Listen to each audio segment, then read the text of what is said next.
While people like Freud become so important, they start replacing Christ,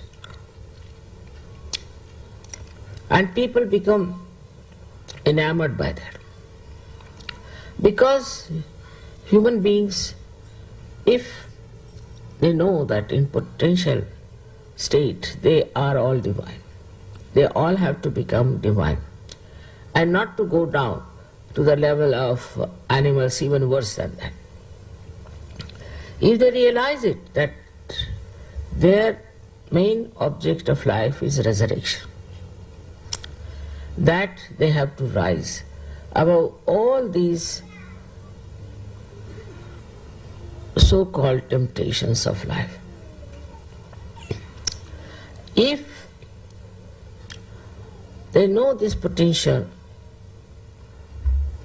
then they have to believe in it also, so that they do not have these absurd ideas about life. As a human being, Christ came. He came as a human being, but he was not a human being. He was divine. Absolutely, he was nothing but Omkara. That's why he could walk on the water.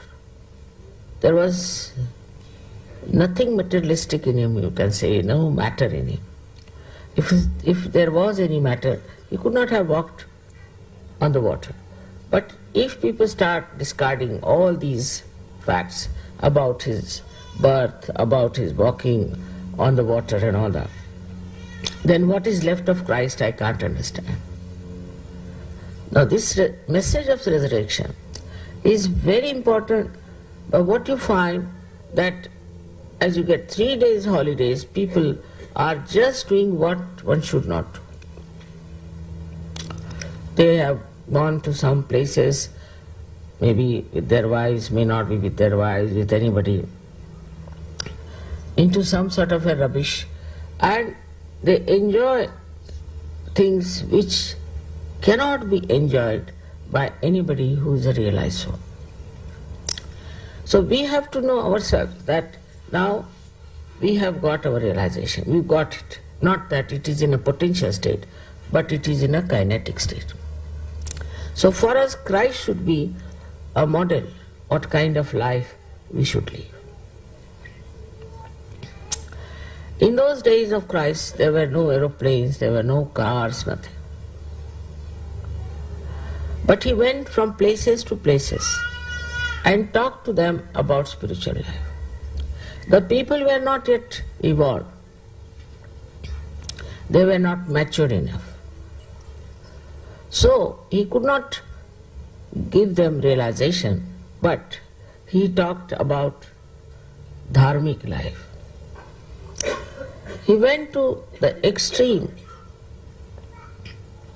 of the 10 Commandments, that he said, not only that you should not do adultery, but you should not even have adulterous eyes, pure eyes. Now, how is it possible? When you see Christians and Christian nations, they suffer from this disease of not having at all clean eyes. There's a kind of a lust and greed in the eye, and they are not ashamed of it. Thank God, Sahajogis all over the world have changed so much, transformed so much. They have become so beautiful that this problem we don't have.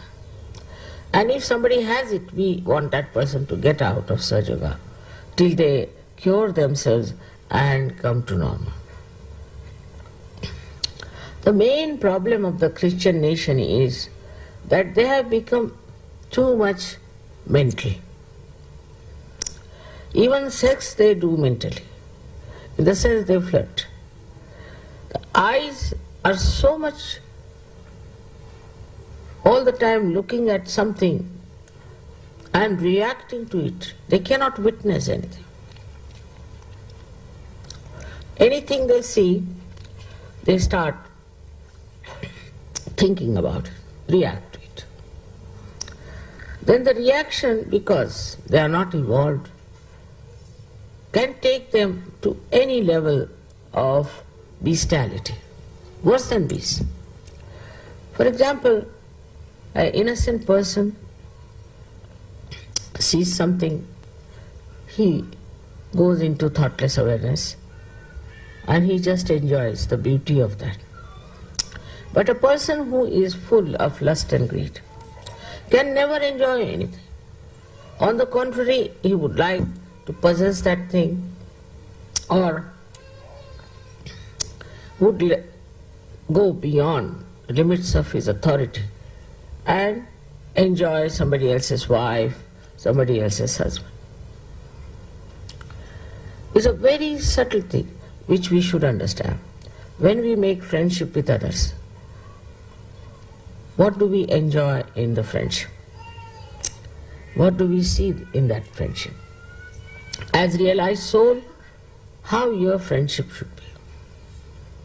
The friendship should be pure, nirvaj. That is, you are friendly with somebody because just you enjoy the pure friendship, where there is no sense of possession, or also the sense of destruction. Such a friendship is a sahaj friendship.